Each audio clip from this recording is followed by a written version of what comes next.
हाय नमस्ते। अगेन मैं आज आप लोग को पढ़ाने जा रहा हूँ बाल विकास एवं शिक्षा शास्त्र।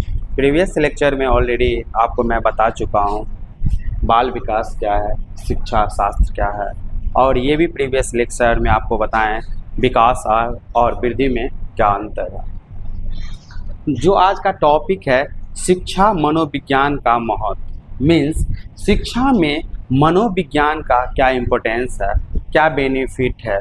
और जैसे मान के चलो जब टीचिंग कार्य होता है, जब शिक्षक छात्रों को पढ़ाते हैं, समझाते हैं, तो उस दौरान मनोविज्ञान मीन्स आपकी जो सोचने समझने की जो क्षमता है जो टीचर का, वो बच्चे को कैसे पहचानते हैं, उनकी प्रवृत्ति, उनकी क्षमता, उनकी कमजोरियां हैं और उनकी समझने की क्या क्षमताएं हैं। अलग अलग मान लो पढ़ाने के दौरान बच्चे में परेशानी होता है। उसके बाद अगर आपको और एक चीज़ बता रहे हैं, मान के चलो क्लास में अलग अलग टैलेंट के बच्चे होते हैं, कुछ कमज़ोर होते हैं, कुछ बहुत तेज़ होते हैं, कुछ एवरेज बच्चा होते हैं। वो शिक्षक की जिम्मेदारी होती है कि सारे बच्चा को कैसे धीरे धीरे उसको जो उसका जो पाठ्यक्रम है उस जो निर्माण किया हो गया, मान लो क्लास 6 का या 7th का या 8 का, जो बच्चे कैसे इसको ग्रैब करें। क्योंकि किसी बच्चे को कोई पोर्शन वीक होता है, किसी बच्चे को कोई पोर्शन स्ट्रांग होता है। मीन्स मान के चले कोई बच्चे मैथ में बहुत अच्छे हैं, साइंस में कमज़ोर है, कोई बच्चे साइंस में बहुत अच्छे हैं, मैथ में कमज़ोर है, कोई बच्चे हर टॉपिक में कमज़ोर है। तो जो टीचर के लिए वो चैलेंज होता है कैसे सारे बच्चे को वो टॉपिक समझाएं, वो उसका जो पाठ्यक्रम प्रिस्क्राइब्ड है वो उसको समझ में आए। तो पहला टॉपिक है छात्रों में बाल विकास की विभिन्न अवस्थाएं की विशेषताओं को समझने में। छात्रों में बाल विकास की विभिन्न अवस्थाएं की समझने में, देखिए बच्चा में इसकी IQ लेवल अलग होता है। जो उसकी क्लास क्रम बाय क्रम बढ़ते जाता है, उसका IQ लेवल बढ़ते जाता है, उसकी मैच्योरिटी लेवल बढ़ते जाता है, उनकी क्षमताओं को बढ़ते जाता है। तो मान के चलो बच्चे क्लास में, जो बच्चे क्लास है उसमें मान लो टीचर जनरली मातृभाषा का उपयोग करते हैं, क्योंकि मातृभाषा में बच्चे को समझ में चीज़ें आसानी से आता है।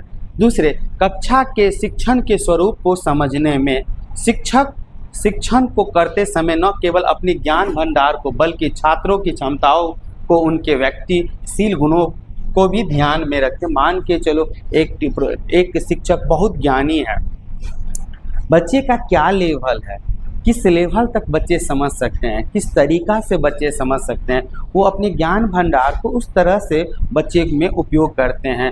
उसका कहाँ परेशानी है, कौन सा पोर्शन स्ट्रांग है, कौन सा पोर्शन वीक है, वो सब जब शिक्षक पढ़ाते समय वो चीज़ बातों को ध्यान में रखते हैं। शिक्षार्थियों की समस्या को समझने में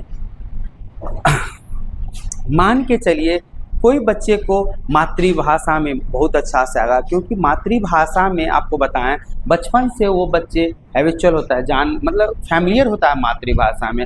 अगर आप देखो स्कूल में बहुभाषी भी चलता है, अलग अलग भाषाएं, कहीं मान के चलो अगर कोई बच्चा ग्रामीण परिवेश से है, अगर आप उसको Day 1 से इंग्लिश में पढ़ा रहे हैं, उसकी मातृभाषा इंग्लिश नहीं है, क्या वो समझ पाएगा? नहीं समझ पाएगा। इसीलिए शिक्षक को वो चीज़ पे ध्यान रखना चाहिए कि बच्चे को कौन सा पोर्शन, क्या चीज़ में परेशानी हो रहा है, ये सब कैसे समझेंगे? मनोविज्ञान के थ्रू। मनोविज्ञान एक तरह से मतलब मनोविज्ञान क्या साइकोलॉजी है, किसी के हाव भाव, प्रवृत्ति, रहन सहन, समझे, क्षमताएं, वो चीज़ आप ग्रैब करें, समझे उनके सामने वाले को क्या परेशानी है, सामने वाले बच्चों में क्या दिक्कतें हैं, वो चीज़ समझना ही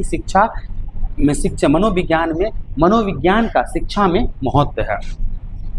शिक्षार्थियों के व्यक्तित्व विभिन्नता को समझने में शिक्षार्थियों में क्षमता, अभिक्षमता, मनोवृत्ति, शील गुण आदि के आधार पर विभिन्नताएं होते हैं। देखिए किसी बच्चा को पढ़ने की